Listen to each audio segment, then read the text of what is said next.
Okay, here's a quick breakdown on tonal transitions as it applies to the white pigment ink. Now, I've done a lot of lessons where I've done examples of only using white pigment ink in terms of creating kind of fog and mist and highlighting on certain types of stamped images. Now, let's break this down much, further than that, into what exactly is happening with this, okay? Now, a lot of people, kind of have a hard time getting used to this initially, okay? Usually if they practice a little bit, they got it. But let's just show you, let's expedite that kind of learning process, okay? Now, one of the things that people have a hard time with is just the amount of ink applied with their first applications and transfer of the media into a scene. Now I've just grabbed a black piece of, I don't know, this one's iridescent here, but I'm just going with the darker one so you can kind of see the process of what's going on. Okay, now I found that 100% cotton just works a lot better than your acrylic, okay? So this is one thing that I would definitely recommend, and the way you can tell, 100% cotton right there, okay? I would say most cotton balls are that way, but if you go to I don't know, maybe the 99-cent store or something like that, maybe they have the kind of the more acrylic ones, or maybe, I don't know, people have, I don't know, allergies to cotton, so they might, use the acrylic ones or whatnot. Cotton accepts the ink much easier, okay? Now, in terms of the amount of ink transferred, a lot of times, a lot of your white pigment ink pads are really super juicy. It doesn't matter how old they are if you don't use it very often. This has consistency of like paint. So a lot of times people apply that media onto their applicator, and there's a lot more of it than they think, okay? Happens to me all the time too. A lot of times I'm removing, I don't know, sometimes as much ink as I've transferred onto my scenes. Okay, now let me show you what's going on here. This is kind of the just in general the application style that I'm using. Okay, now my pad is a little bit medium dry now, I would say. Maybe not medium dry, but medium. Okay, so I don't have so much ink on here. But what I'm doing is I'm just lightly tapping into it like that, okay? Now what I want here is I want a really thin, and that's really important here, application of ink with each very light tapping, okay? A lot of times people go like this, and they barely see anything, so they go like that, and it's a big blob of it, okay? That's not what I want on there. Now, this is a kind of a iridescent, it's not a sealed paper, but you can kind of remove off some of it, okay? But what we want here is let's see if I can get focused in here, we want kind of this transitioning amount of ink, okay? So as I apply this, I want to get kind of a thicker saturation of it, which means kind of a little bit closer to opaque, and then translucent means where you can see through it, to transparent practically. So you get this range of tones like this, and I'll show you how this applies to your scene. So now, see, what I'm doing is I kind of keep going back to this point right here, and I'm blending it in like this into the scene. See how you get that, thicker application? It's a much stronger value of white. Now, it just depends on where we're applying this on our scenes, but I'm just doing this as an example. But this is what's happening, okay? This is the important part right here. We don't want that same amount of white or media over here as over here, okay? So you want this transition. Okay, so let me show you where this would apply to a scene that we're working on. So a lot of times, okay, so when we're doing our scenes, a lot of times I recommend keeping a little bit of an area of white, okay? And it doesn't matter how much it is. Now this one I've already spray sealed, so it's super glossy, and I have applied some white on it, like around some of these stars in here, but let's see if I can apply a little bit more right over the top of this, okay?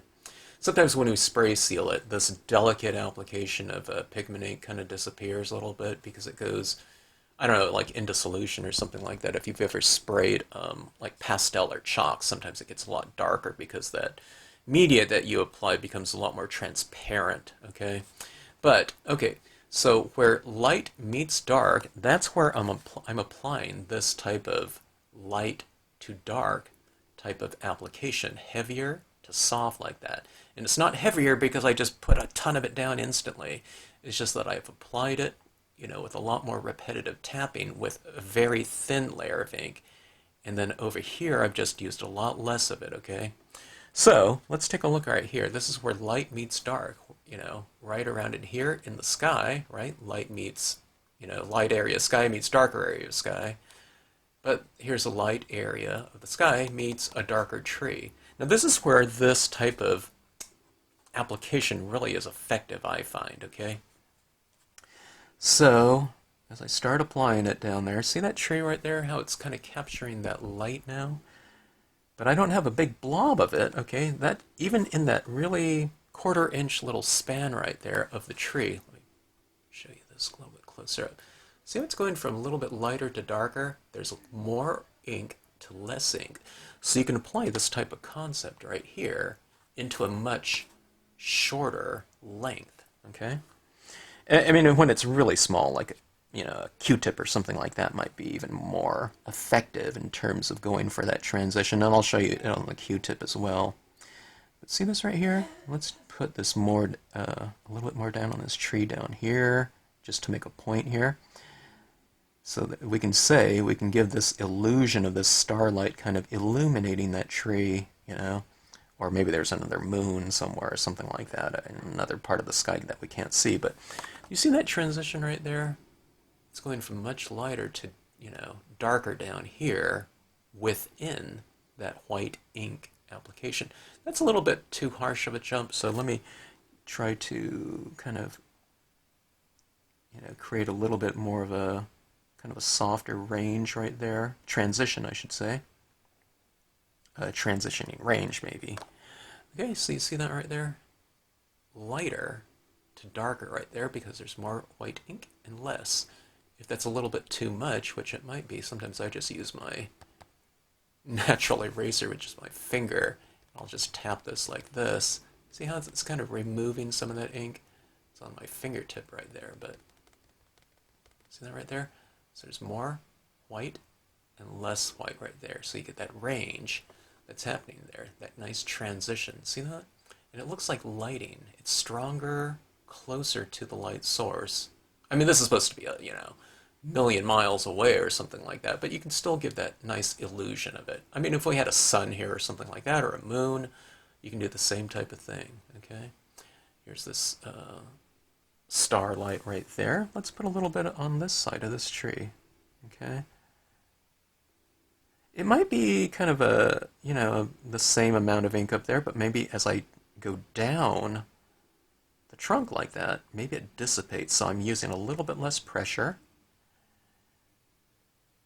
and a little bit less of an application of it. So you see that tree right there? Doesn't it seem a little bit lighter right there, darker down there? Just to emphasize that lighting coming from above.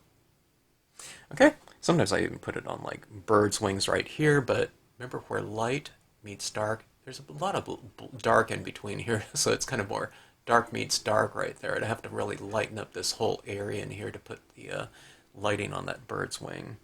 Okay, now I've already done it here on this photo stamping scene last time, but you can see in the shadows here where I've transitioned that from a lot more white down here in the lighter area, and then as I move up into these rocks, I apply a little bit less, okay? And that's the same thing for the clouds. I applied a little bit more pigmenting to those clouds, but I transitioned it a little bit up like that, okay? So I don't want this harsh kind of application of it.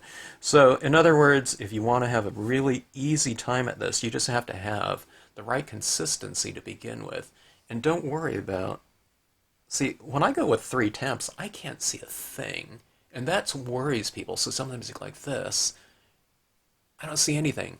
And then they apply a big amount of it again, and then they go straight into that and they get a blob, okay? But don't do that, you know? See, like here, don't be afraid of doing 15, 20 taps or something like that. See, I'm kind of putting it right here in that rock. And look how that rock contrasts against that rock right here. That one was as dark as that. But now that you covered it up and that you lost some of that light, the darkness and then into shadows, I mean, I don't think that's bad. You know, I think it's kind of a good contrast against that one. It shows where there's another little waterfall up here. It's got churning water and whatnot. Look at this against this tree right here. This was a dark tree up against the light, where light meets dark. You know, you can put a little bit more of that light, and it really reiterates lighting direction.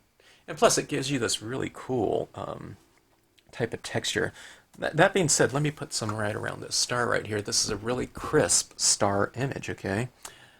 Applying a little bit more ink on this right here. Mine is getting a little bit dry. Okay, so I got that.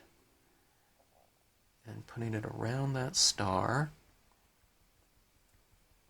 like so. So there's no real harsh application of that, but doesn't it look like that star is kind of glowing a little bit more? See, it kind of looks like this one right here. I like this one where it's a little bit crisp and soft around it, but if we wanted to make the whole thing soft, I can, and lightened up a little bit, I could put some more in there. Let's put some more of this kind of foggy diffusion right in that Milky Way itself. But see, transition it, okay?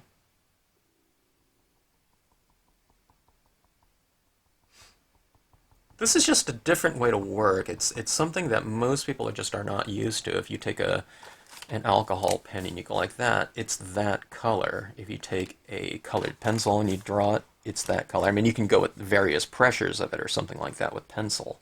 But for the most part, this is something where you're really utilizing the potential value range of an existing medium by using different amounts of it, okay?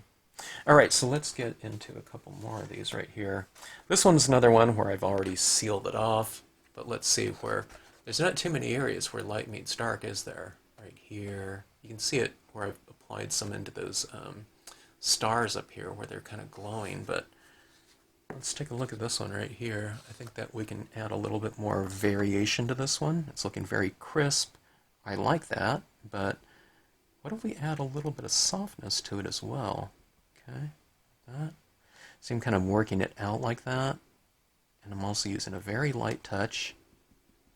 Believe me, one tapping, I can't see anything. Okay, that's because that's by design, though. I could squeeze out more out of this, and it would be, it would apply more, but look at that kind of softer glow in there. Okay, put a little bit of a soft glow around this cloud down here. I forgot I had all these spray sealed pieces. I'll have a originals giveaway here before too long. The originals accompany all orders until I run out of them. Let's go, look at this, this eagle's wing right here. Let's see how effective this can be right here. Blot off some of that. See that eagle's wing right there? It doesn't look like it's kind of illuminated. I don't want that illuminated, so let's tap it off a little bit, blend it in like so. Okay, see that right there? It gives a little bit more 3 dimensions to an otherwise flat object. Anytime you get into flat objects, they can be very dramatic against a background like this or whatever, but if you bend it a little bit with some lighting like that, it can give 3-dimensional look, or more 3-dimensional look than just that flat silhouette. So you see some of that lighting on this tree right here. So transitions, okay, and the amounts used. Have more of it in the lighter areas and less of it in the darker areas. So transition, and you can have this white pigment ink define lighting as well as just texture, you know, making something look soft, okay? It can really define lighting. See that little area in here where light meets dark? Let's put a little touch of this right in here, make it look a little bit backlit maybe. So see that black impression of the spruce tree large is now influenced by that lighting in the background like that. See that? So these little subtle things like that are really fun to do. Let's push this into the background even more. So I already spray sealed this one. This is on glossy cardstock anyways, but let's take a look at these trees back here where light meets dark, okay? Transition it. If you're getting anything from this video right here, it's just don't use a lot of pigment ink on here. When you first start using the cotton balls too, it kind of applies a little bit more textured than what I'd want, so keep your cotton balls. Like after this usage, I'm just going to have this sitting on my desk, and it seems to get better the more kind of clogged it gets with pigment ink over time. And then pretty soon, I mean, if it starts getting really kind of, you know, tattered and blobby, then, you know, then switch out to a new cotton ball. But these can last quite, you know, quite long. All right, so see that those trees in the background there? They don't look all blobby, but, you know, just a very thin layer. But look at that. These trees on the sides facing the light. You know, the light is kind of centered in here, so on some of these trees right in here, I've applied some of that lighting. And when you look at it kind of, you know, from arm's distance, look at the effect that it has, okay? Now, sometimes the more white you leave of like sky areas and whatnot, the more opportunity you have for something like this. That's why I really like using this on photo stamping, because, you know, in photo stamping, there's a lot of white, usually, at least in the photographs, that most of the ones that I've been using, they're already white in the background, and I don't do too much to the skies, you know, like something like this. Now, I've already applied a lot of that white pigment ink in here, but you can see that diffusion of, you know, lighting in here through the use of the pigment ink. But let's put a little bit of a fog at the base of these trees, okay? Kind of like one of those misty mornings. I put it down here. But let's just kind of make it a little bit more extreme for the, you know, the purpose of this video. Okay, watch 1, 2, 3, 4, 5. It's barely visible, right, where I've applied it. Let's see if I can get zoomed in a little bit more here. Okay. Okay, I'm just going to take this to the extreme just for the sake of this video. So let's really push this distant area of the Lakeside Cove back for farther visually, okay? So I'm kind of putting it in more of this fog. I don't know, how many taps did I do? 30 maybe? And see how I can still see the imagery because I have put very light applications with each tap, okay? Maybe it looks even better, lighter, you know, like that. I'm really giving dimension and distance to that one stamp, and it was stamped in the same color, okay? I didn't stamp it black up here and a darker, you know, gray back there. It's all stamped in one color, but look what this can do. Doesn't that look more distant, moody, and kind of atmospheric? And when you add these atmospherics to scenes, I believe, from kind of a poetic standpoint, you know, where we're dealing with lighting, you know, it's like light has reflected off those distant objects and it's coming back to our eye. It looks much lighter. So just in terms of visual poetry, I think that looks, I don't know, so much more kind of effective as an emotional statement. And it's just through a really simple process of doing this. You just have to kind of, you know, not apply so much of it. You'll get used to it too, you know. Like I said, I'm removing a lot of the ink that I apply all the time still, you know what I mean? So it's not like, oh my god, I messed up, you know, I put too much. You just kind of wipe it off, you know. It's just a kind of an ongoing process. I don't know how much I want down there a lot of times, so sometimes I recommend if you're not sure, then apply it, and if you don't like it, just remove it. But if you kind of never kind of go overboard on things, try to go overboard on them all the time, just so you know the limits of kind of your preferences, okay? If you're always kind of holding back, then you're never kind of, maybe achieving the full potential of a given scene or process or technique, okay? So don't be afraid to do that. And then if you go overboard a lot of times with techniques such as this one, you just kind of wipe it off, okay?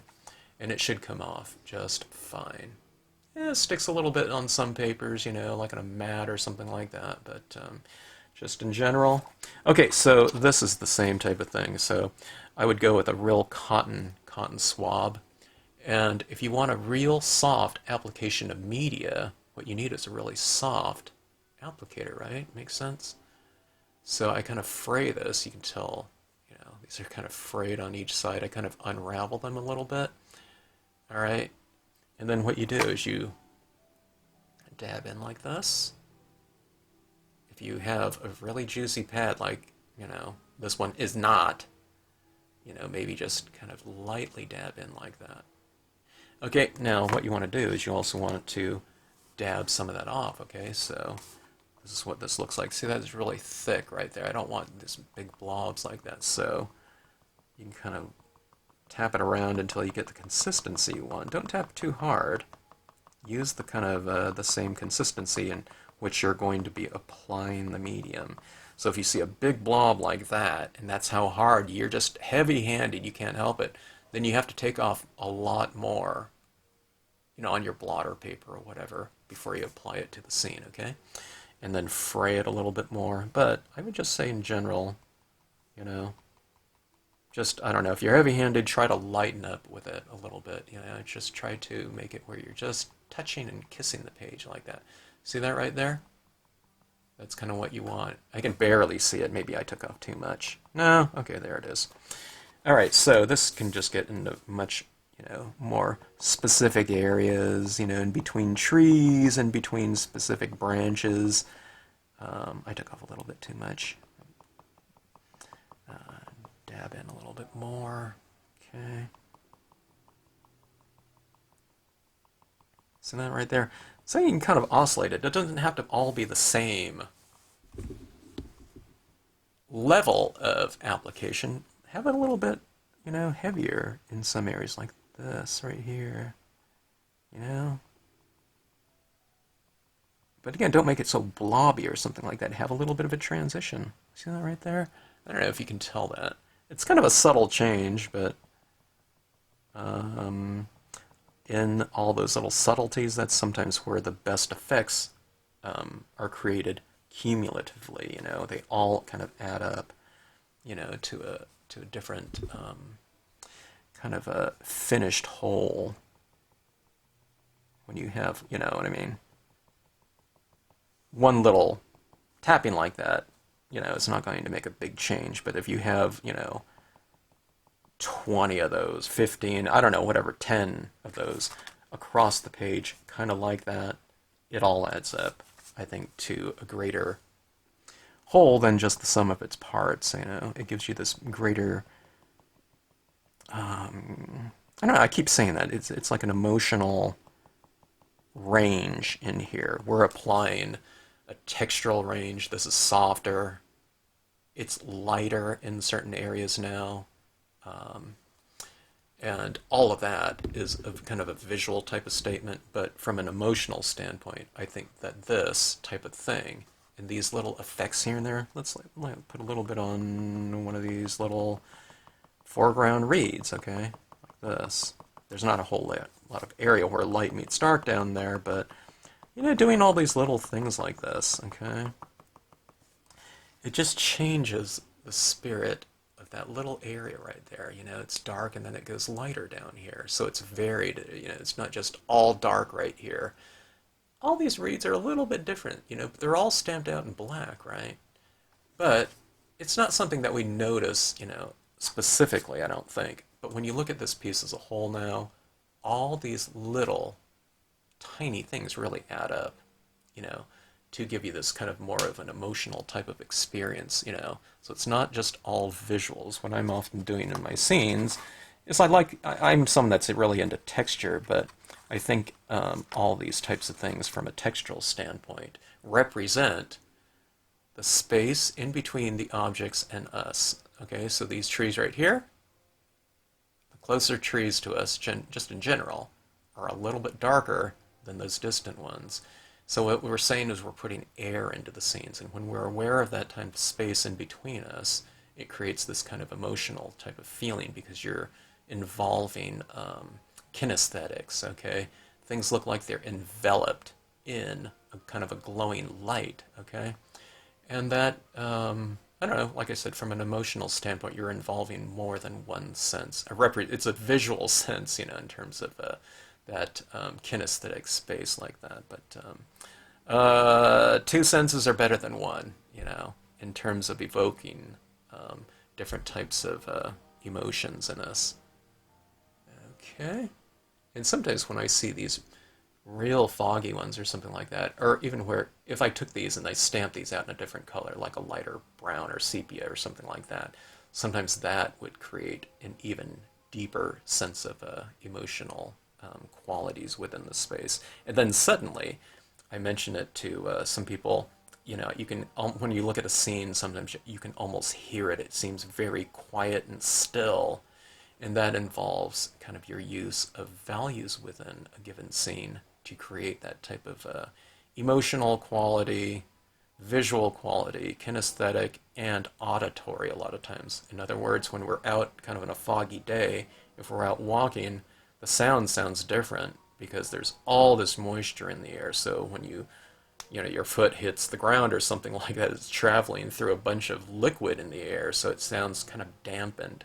And that's the type of sense that you can give to your pieces. You can give, you know, kind of introduce those different senses into your scenes. And this is just, it's an incredibly easy and inexpensive way to do that across any media. You know, you can apply that to oxide inks, alcohol inks, photo stamping, pigment inks, dye-based inks, and you can do it with, you know, I use three things. I use the medium and these two applicators right here that's in, you know, most people's households right that. So you can give your range to all this different media out there in a really effective way. Just watch your transitions like that. I mean, there's different ways you can do it. I'm just talking about how to use this ink in terms of, you know, creating ranges and representing light on, you know, given, you know, for the most part, scenic stamping objects like that. But you can go for other types of textures too, you know, going for those heavier types of applications and using something like pigment ink as paint. But for this application right here, very light applications just through a repetitive type of application of it. You know, like this right in here is very light like that, okay? But I don't know, that was probably 30 taps, but it's not like it's taking me, you know, 5 minutes to do that. That, you know, something like that, it's probably less than a minute, you know, just dabbing it down like that. But look how effective that is, and look how it changes the spirit of that tree right there. So just don't rush it.